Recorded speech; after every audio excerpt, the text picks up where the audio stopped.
I am Slick Nick, your personal keto bro.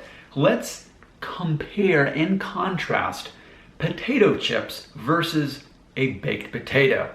So in the many months I've been doing keto since Thanksgiving 2020, I have not really eaten any regular potatoes. I've only done the sweet potato route. But after reading a recent article in Men's Journal, it convinced me that if I'm doing keto and I'm doing it right, then in theory, a baked potato is not going to be bad. If anything, it's going to help the cause of keto because it's going to increase my fiber, and it's also going to provide the right amount of carbs without making me go over, and it's only going to be a sponge for more fat, sour cream, butter, cheese, example. So I can see how it can actually be a good thing if I count that as the majority of my carbs for the day.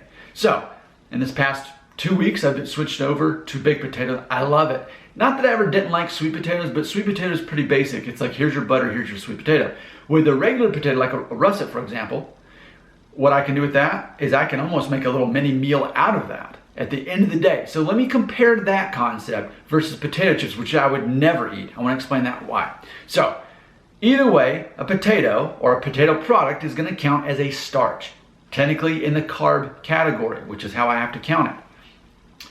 And in doing so, let's imagine when people eat potato chips. When do they do it? Usually disassociated from a meal. It's actually a snack. So, especially if you're doing this during the day, you eat those potato chips, which are probably processed with some kind of soybean oil, some kind of oil that is actually an inflammatory.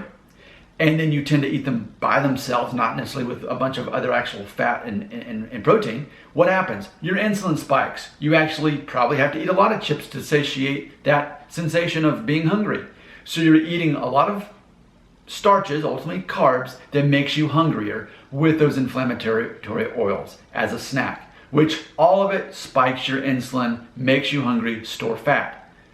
Compare that to a baked potato. If you're going to eat a baked potato, you're most likely naturally going to eat it as part of a meal, not just by a snack, by itself. So for me, with my dinner, I have a good amount of fatty protein, whether that's sausage, whether that's salmon, I'm having something like that. And then my vegetables, my fiber. And then I'm going to have the potato with butter, sour cream, cheese, loaded with pure fat. High calorie bomb in that, but mainly from the fat. The potato itself isn't that high in calories.